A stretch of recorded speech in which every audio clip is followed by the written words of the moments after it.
When I close my eyes, I hear whispers carried by winds that do not belong to our time. They move like shadows across forgotten stone, like breath over the ruins of a world that once flourished with laughter, song, and dreams. We walk today upon the dust of civilizations that have faded, but their echoes remain, humming in the silence of broken walls, lingering in the earth that remembers. I imagine their hands shaping clay, building towers, painting symbols that meant life and truth to them. Their voices might have been lifted in prayer, in celebration, in cries of sorrow. And though their cities have crumbled, though their temples stand as fragments, the sound of their lives still trembles through the ages. A civilization never dies completely. It whispers in the wind, it hides in our stories, it beats in the pulse of our curiosity. I feel a strange kinship with those who lived long before us, women gathering water, weaving colors into cloth, telling children tales under the night sky.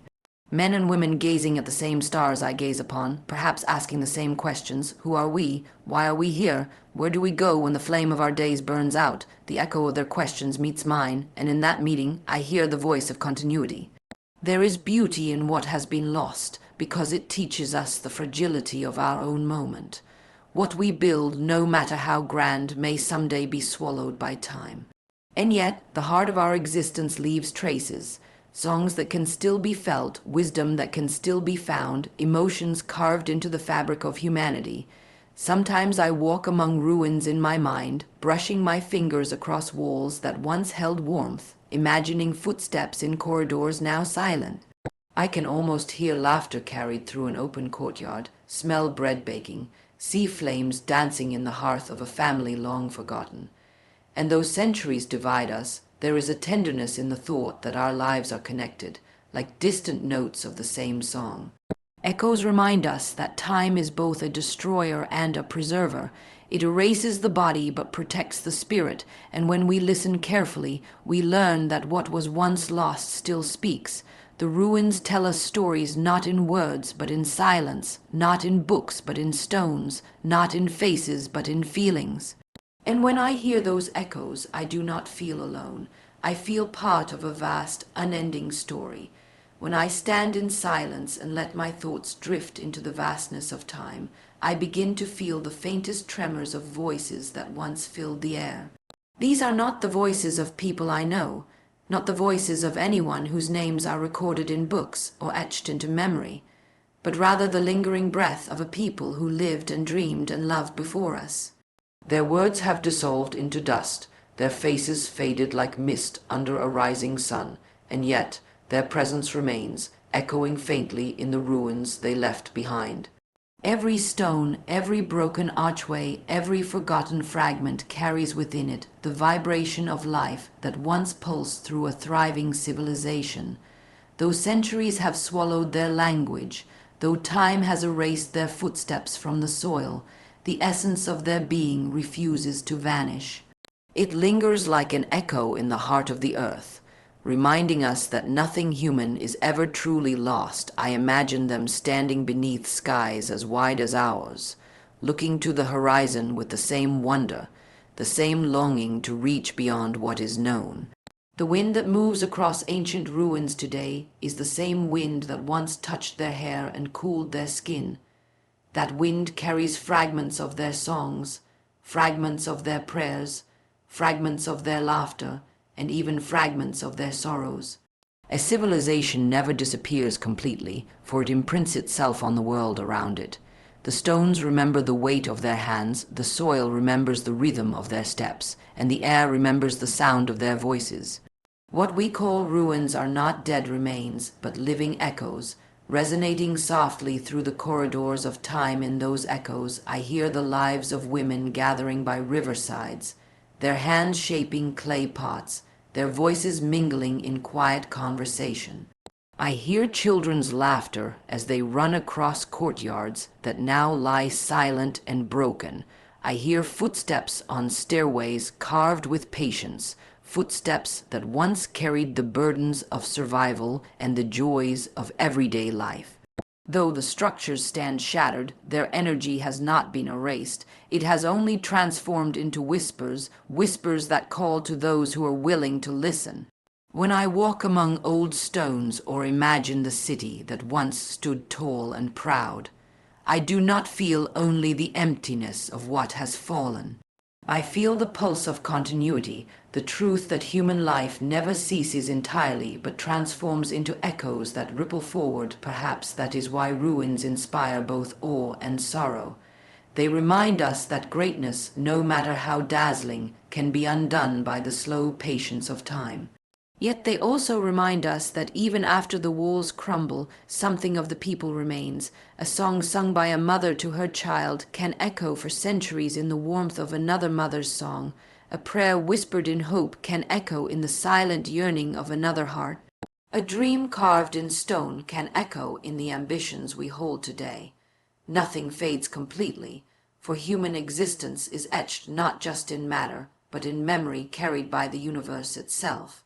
The whispers from lost civilizations still tremble in the air, carried across generations, reminding us that we are not alone in the vastness of history. When I close my eyes, I can almost hear them. A marketplace alive with the sounds of barter and chatter, a temple filled with chants rising like smoke toward the heavens, a household where stories are shared by firelight. These scenes have long since dissolved, yet their impressions remain like a fragrance that lingers after the source is gone. The echoes that linger from these lives connect us to something larger than ourselves, something eternal. We are not merely the inheritors of broken walls and fragments of pottery.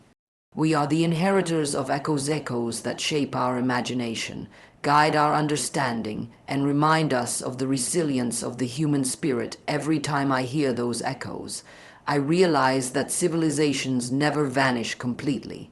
They may fall into silence, but silence is not emptiness. Silence carries vibration, carries memory, carries presence. The ruins we see are not simply stones. They are the visible skin of invisible voices, voices that still call out across time. And if we are quiet enough, if we allow ourselves to listen with more than our ears, we can hear them. They tell us that they lived, they dreamed, they struggled, and they loved. They remind us that we too will one day become echoes, and that the essence of our lives will hum quietly in the fabric of tomorrow, just as theirs hums softly now in the fabric of today. When I lift my eyes to the night sky, I see the same stars that have shone for countless generations, and I cannot help but feel the quiet bond between my gaze and theirs. Those who lived before us, in civilizations now lost to time, once stood beneath these same constellations, asking questions that remain unanswered even today. Their eyes carried the same wonder, their hearts the same longing, and in that shared wonder there is a thread that binds us across centuries. The stars do not change for the sake of human lives, yet they witness every life, every prayer, every dream whispered into the darkness. In their light, I sense the voices of the past, voices that once rose in awe at the heavens, voices that now reach me as faint but unbroken echoes. I imagine women sitting outside their homes in the cool of the evening, pointing out constellations to their children, weaving myths and stories into the stars. I imagine men traveling through deserts or seas, using the sky as their compass, guided by the same points of light that still guide travelers today. Those moments may be thousands of years behind us, but their essence has not disappeared.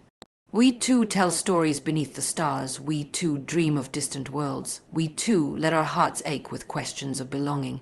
The continuity is silent but unshakable, reminding me that humanity's questions are far older than any one person, far older even than nations or empires. What they felt still pulses within us, for the same stars shine upon us. All I think of, the past.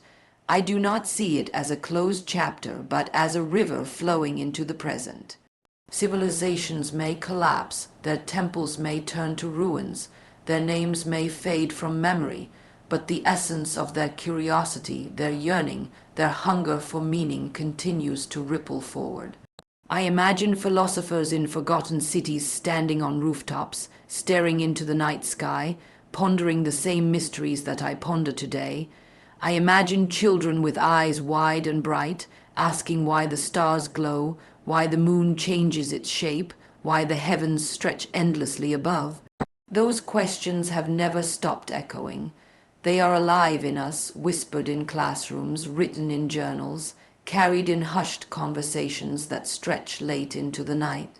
In every question we ask, I hear the voices of those who came before, and I realize that time has not severed us from them, but drawn us closer through shared wonder. There is a kind of comfort in knowing that across centuries and across civilizations, we are connected not by the details of our lives, but by the feelings we carry. Fear of the unknown, wonder at beauty, longing for answers, hope for something greater.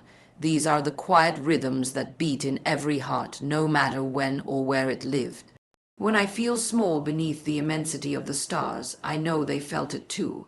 When I feel inspired by the sparkle of light across the blackness of night, I know they felt the same spark. It is this unbroken chain of feeling that ties us together, turning time into a bridge instead of a wall. Their awe is our awe, their longing is our longing, their search is our search. The stars are eternal witnesses to human existence, silent guardians of the questions that pass from one generation to the next. When I look at them, I see more than light. I see memory.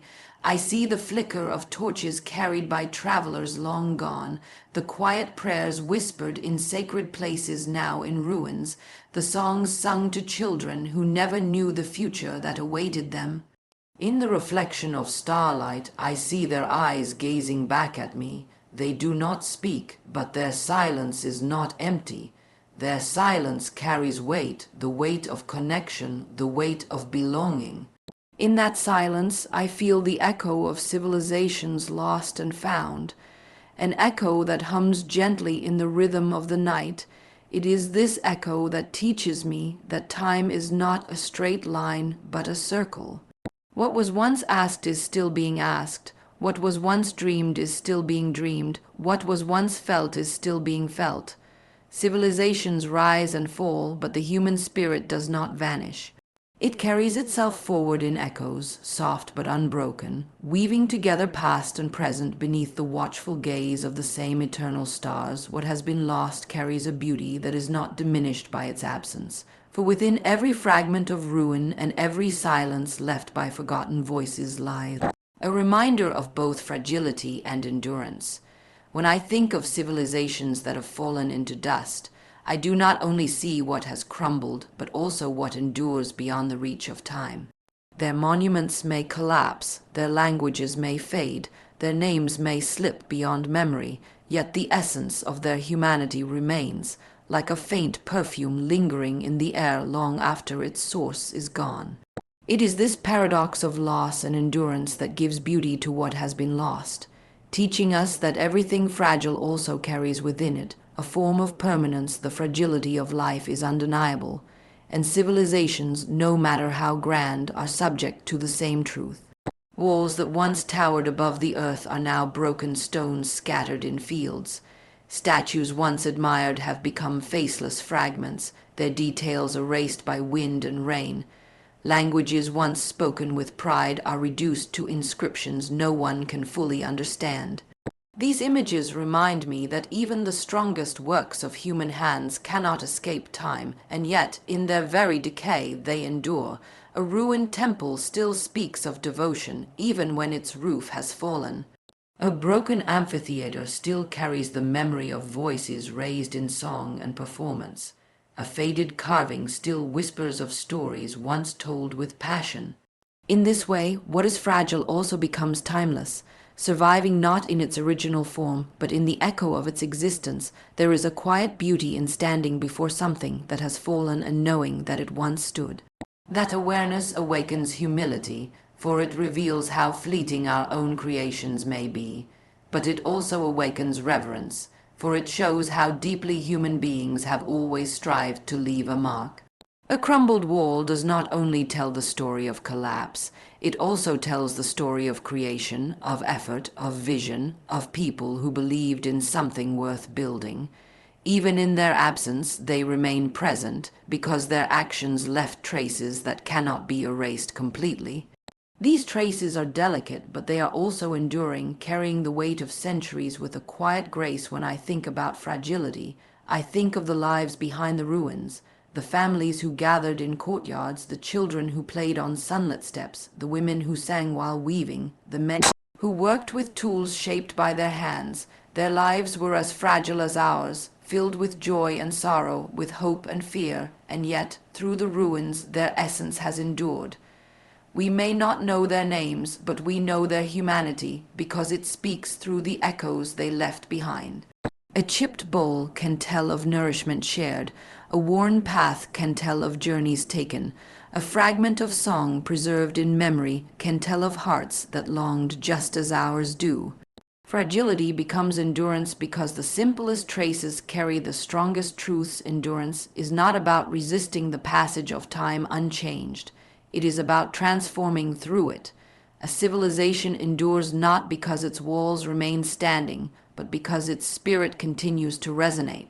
It endures in the questions we still ask, in the art that inspires us, in the wisdom that survives in fragments of text, in the emotions that echo across generations. Even in loss, there is beauty, because what remains is not emptiness but essence, not silence but resonance. The fall of cities, the fading of voices, the crumbling of monuments, all these are reminders that human existence is fragile. But they are also reminders that fragility has the power to endure beyond itself. When I listen to the echoes of a lost civilization, I hear both a warning and a promise. The warning is that nothing lasts forever in the form we expect. The promise is that nothing is ever entirely lost. What has been broken still speaks. What has been silenced still whispers. What has been erased still leaves a shadow. In that duality, there is a beauty unlike any other, a beauty that teaches us to honor both the fleeting and the lasting. The fragility of our lives makes them precious, and the endurance of our spirit makes them eternal. This is why what has been lost continues to shine with meaning, reminding us that even in disappearance there is a presence that will never fully fade. Ruins do not speak in words that can be easily translated or written down, yet they have a language all their own. When I walk among stones weathered by centuries, I feel a weight that cannot be explained through books alone. The silence surrounding them is not empty silence. It carries stories that are felt rather than heard. Each broken column, each fragment of wall, each faint carving is part of a conversation between the past and the present. This conversation does not need sound because it moves through emotion, through the sense of presence, through the quiet way the air seems charged with memory. In the stillness of ruins, feelings become the language through which the lost continue to speak. Stones are often thought of as cold and lifeless, but when they are placed by human hands, they absorb the essence of life. A wall that once sheltered families still carries the tenderness of protection. A threshold once crossed by countless footsteps still holds the rhythm of movement. A stairway, though cracked and broken, still carries the sense of ascent, as if inviting us to climb towards something greater. These are not mere objects, they are vessels of memory. Their language is subtle, spoken in textures, in shadows, in the way the light falls across their surfaces. To lean against such a stone is to lean against centuries of human existence, to feel the pulse of lives that once moved in harmony with the space. Feelings become the bridge between us and those who have been forgotten. When I see an ancient carving of a figure whose name is no longer known, I do not need translation to understand the care with which it was made. The curve of the lines, the depth of the chiseling, the balance of the form, all these speak of pride, devotion, and the desire to leave behind something lasting. When I hear the wind rushing through an abandoned corridor, I can almost hear the murmurs of voices that once filled it. My own emotions answer theirs, not in words but in resonance, as if the heart instinctively knows how to respond to what the ruins are saying. This is the language of silence, one that bypasses intellect and speaks directly to the spirit. Sometimes ruins speak in absence as much as in presence. The missing roof tells us of collapse, the shattered statue tells us of violence, the empty courtyard tells us of abandonment. Yet within those absences there is still communication. Absence teaches us about impermanence, about the fragility of what we create. It reminds us that no matter how high walls are built, they can still fall. But even as they fall, they leave a message behind, teaching through their silence what words cannot capture. The absence is itself an echo, the outline of something that once was, an unspoken reminder that even loss can carry meaning. There is also a softness in the language of ruins, a gentleness that comes from time smoothing what was once sharp. Edges worn down by centuries of wind and rain speak of patience. Stones covered in moss speak of renewal. Cracks filled with wildflowers speak of nature reclaiming what was once hers. These are feelings carved not by human hands but by time itself, feelings that invite us to see beauty in change and transformation. When ruins speak in this way, they remind us that endings are also beginnings, that silence is not emptiness but space for new voices to arise. Their language is one of continuity, showing that even in decay, life persists in forms both subtle and profound. The most powerful part of their language is how it awakens reflection. Standing in silence among ruins, I am confronted with the weight of history, but I am also confronted with the fleeting nature of my own existence. The stones seem to ask questions without speaking. What will you leave behind? How will you be remembered? What echoes of your life will others feel when your voice has gone silent? In this way, ruins are not only reminders of the past, but also mirrors held up to the present. Their silence asks us to listen more deeply, to feel more completely, to understand that life is not measured only by what stands tall, but also by what endures in the heart even after it has crumbled away. When I listen closely to the whispers of time, I realize that echoes from the past are not confined to broken walls or buried artifacts, but live within us, shaping how we see the world and how we understand ourselves. Each generation carries traces of those who came before, whether in the way we tell stories, the way we build our homes, or the way we dream about tomorrow. The past is not something distant or forgotten. It is woven into our lives in ways both visible and unseen. When I hear those echoes, I feel part of something larger than myself, something that stretches across centuries and civilizations. A vast, unending story of humanity. The voices of those long gone may not be audible, yet they speak through the rhythms of our daily lives. When we cook, we use ingredients and methods passed down through countless hands. When we sing, our melodies often carry the tones and patterns of songs sung long before us. Even the words we use are shaped by tongues that spoke thousands of years ago. Each of these is an echo, subtle but enduring, reminding us that we are not separate from history but continuations of it. To listen is to acknowledge that we do not walk alone, that every step we take is accompanied by the steps of those who walked before. The echoes also live in our imagination.